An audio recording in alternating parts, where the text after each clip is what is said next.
Today I have here Filipe, who is a student of mine, an accent training student, and he's also an English teacher himself. He's pulled off quite a bit in terms of his own spoken English. And, welcome on to the Accent Training Podcast. Tell us about yourself a little bit. Hello there, Patrick. Thank you so much. I'm happy to be here. Well, since 2012, I've taught English, but it's been a long journey, actually. I'm Brazilian, so I'm surrounded by Portuguese speakers 24/7, and I live in a city that we don't really see many gringos or like native speakers around very often. So it's been a long journey.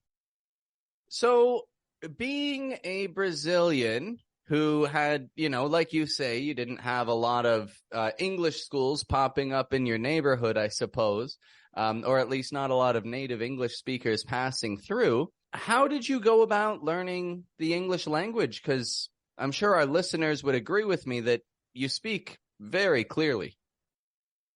It all started when I was 8. So I'm not sure if you remember because of the age and everything. When the movie Titanic was released, I was invited to watch it.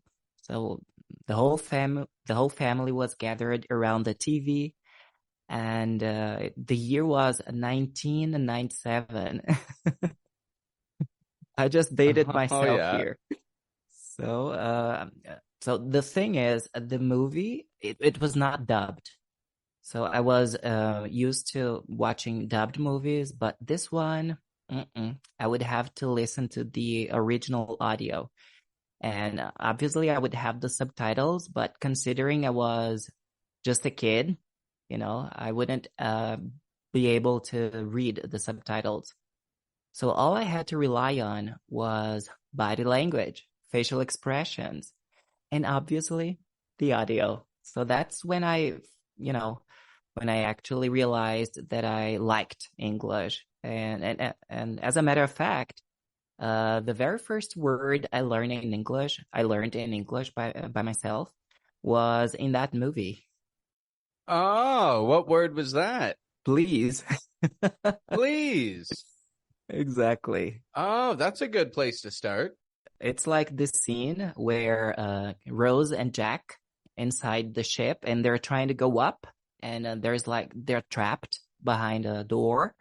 And there is this guy walking on the other side. And then Rose and Jack scream like, please, help us, please. So I do remember that. Just to kind of, zero in on that moment, I'm just curious. Did you learn the word from the context, or did you ask, one of your brothers or sisters or your mother around you or your father what the word meant? It was actually from context. So please, I'm just curious, how would you say please in Portuguese? It's pretty similar to Spanish. It's por favor. Por favor. And so exactly. So that sounds nothing like please. So that's fascinating that just, your mind, you were able to absorb that and make that connection that they were begging. This was a begging word, yes. Please. And of course, it's a very polite one. Very good. That's fascinating. Also, at the end of the movie, there is this beautiful Celine Dion song, My Heart Will Go On. I definitely loved it. That's a worldwide hit, right? Like everybody hears that. It just has an emotional kind of grasp on people. That song's a tearjerker, as they'd say. Yes. Indeed. So a couple months after that, I got this cassette tape with the soundtrack of the movie. And then my mom says, because I was so young, I don't really remember all those details. My mom says I would listen to that song over and over again, for hours. And then at a certain point, she would come to me and ask, what is it, Felipe? Why are you listening to this over and over again? I turn to her and say, someday I'll understand everything that's in these lyrics. and I'll also be able to sing the song. Have you reached that goal? Have you sung the song? Yeah, I'm not very proud of my singing skills, but I do know the lyrics nowadays. Oh, okay. So you wouldn't be comfortable singing it for a public audience, but you know the words. You could pull it off if you needed to. And that's it, right? That's what you were working for at 8 years old. You didn't really know the gravity of that goal, how that one small goal, I'm going to practice this song until I can sing it to you, Mom. That one small goal grew into something else. Like, what came next after that? I'm just curious how we started with please, and then that turned Mm. into a lovely song which you liked and you learned the words for. And after that, what was the next goal? I grew up in a very humble. I have a very humble background, so I couldn't afford a language course. I wanted to study English after that, but I couldn't, so I had to, study by myself. So I got like a textbook, and then while the normal kids were playing outside, I was, you know, answering that book over and over again. So by the time I reached the end of it, I would erase all the answers and then answer it all over again because it was the only English book that I had. So you would just repeat the exercises again and again. The other kids were out playing soccer, playing, well, football, I guess most people would call it. And you had no interest in that. You just wanted the English. You just wanted to learn these words. That's Yeah, I all? realized it Wow. was my passion, actually. Yeah, that very clear. That is very clear. What other resources at that time did you have available to you? Was it only this book, or were there other movies, anything else that you could find around? That's a great question, Patrick. Back in the days, internet was, I don't know, I didn't even know what internet was. I had no access to English at all. My resources were pretty limited to that book, to be more specific. I actually had access to like this Portuguese to English dictionary, but other than that, I didn't have any other, resources to rely on. Yeah, and dictionaries aren't very captivating. They're extremely dry content to read and study. It's tough to get excited about the dictionary. Good. Well, I mean, good for you that you continued on that path. So, at what point was it that you were able to take things up a notch, that you were able to start enhancing your speaking skills and start using all of what you've learned? Because I imagine it must have been difficult to use your English at the time. So, when did that change? I moved to another state here in Brazil. It's called Santa Catarina. It's in the south. And then I was working with, all kinds of things. I have worked at supermarkets, like grocery stores, right? Factories, like a textile factory, and a lot of different jobs. And then I remember I was doing a job interview at a hotel. It's this fancy hotel, a four-star hotel. The human resources manager, he asked me, "What's your passion?" And then I was trying to get this receptionist, like a front desk clerk or a bellhop position. And then he asked me that question: "What's your passion, Felipe?" And then I didn't even hesitate. I just said, "English. I love English." Then he was like, "Why don't you work with that? Why don't you become an English teacher?" And then at that point, something in my mind was like, it was like this huge signal telling me to follow this dream. I actually did not take that job at the hotel. I came back to my home state, and then I enrolled in a language school for a short period. And then the first day that I was there, I got interviewed by the school coordinator, and then he asked me, "What are your goals?" for the next couple of years. Then I turned to him and say, I want to be a teacher. I want to be an English teacher here in this very language school. He was like, yes. I was like, yeah, sure. And I would say 1 year and a half after that, that goal came true. Yeah, that's it. That's pretty much it. 18 months later, you have gone from student to teacher. That's so cool. And I mean, now I think you've told me in the past, I think now you focus more on the online aspect, right? And less on the one-on-one, or less on, class teaching. Yeah, since the pandemic, things changed, right? The world changed. Yeah. Oh, yeah, big time. So I actually realized it was a good opportunity. I actually started off with one student. I started out with one student and then another one, and I'm completely relying on word of mouth. And nowadays I have almost 20 students. So through word of mouth and recommendations, you've grown quite a pretty good student base, 20 students. That's really good. It's powerful, right? The testimonies, when somebody hears how someone else has succeeded, they want the same. And so they say, hey, give me your guy's number. Good for you.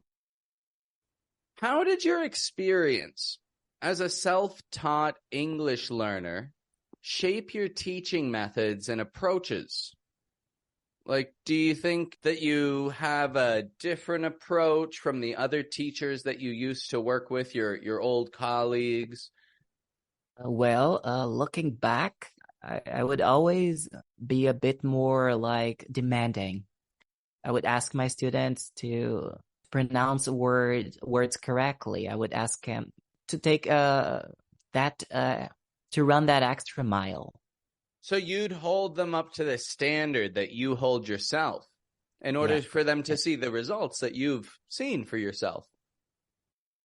Like, no one else is going to push your students to learn the skills but their teacher, and themselves, really, but they've got to do it. But you as the teacher, it's absolutely your job, because if you aren't hard on them, if you aren't making sure that they're repeating things and practicing between classes, then they're kind of wasting their time, right? And that's not good. We certainly don't want that. Exactly. How did people respond? How did students respond? Did some people say, oh, no, I don't like Filipe. He's too tough on us? Or did other, I guess clearly a lot of people have gravitated towards you. How did it go for you teaching with this approach? Yeah, I think you're right. Most students didn't really like it. It actually costed me money because I would just miss the groups. The school would always talk to the students, and once, since I have failed them, they would actually replace the teacher. So it costed me money. But I imagine that this helped you reshape your approach, maybe work on your cadence, your delivery of the exercises, or would you say you still go with the hardcore pushing them? I still push my students, and I actually quit my job at the language school. Okay, I like it. So you're looking to take people who want to work hard, and you want to shape their skills to be top level skills, like top notch. You're not looking for people who aren't, who don't want to do the work. I'm glad to hear that you're showing people the results that, serious results, and you're showing them exactly what path it's going to take to get there. Many of these people listening are like you, people who are just looking for English resources, trying to find whatever they can. What advice would you give to them to better teach themselves English effectively? Are there any specific steps or techniques that you found particularly helpful that you could share right now? Well, believe it or not, but I would say that listening to podcasts has actually been a game changer in my English speaking. Any podcasts in particular?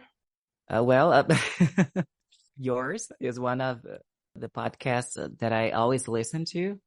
But Of in general, course. like podcasts that are focused on English and accent training and mostly American English and communication. I also listen to some podcasts that are focused on like speakers, people who want to be professional speakers. And those have also been pretty helpful. Okay. And do you have any recommendations? I mean, after the accent training podcast, any other good ones that you get excited for when you see a new episode come out that you find helpful? There is the All Ears English podcast. I'm pretty sure you're familiar I've with heard of the it. hosts. Yeah. I more or less, but I know that's a real popular one. Yeah. There is also Business English, and when it comes to the speakers, the public speaking, oh, there are so many, Patrick. I have a hard time. Oh, there's this one. This one's great. Like this from the Stanford University. Think fast, talk smart. Think fast, talk smart. I like the sound of that. Exactly. I'll check that. If that's a Stanford University podcast, is it like professors talking? Yes, mostly. Oh, The host is one of the professors, and he usually interviews other professors and sometimes people from like different areas, but it's basically it focuses around communication. very cool. I like this one. I'm going to start listening to that podcast myself today. Think fast, talk smart. And the All Ears English podcast. Couple more great resources for everyone out there looking to further expand their skills.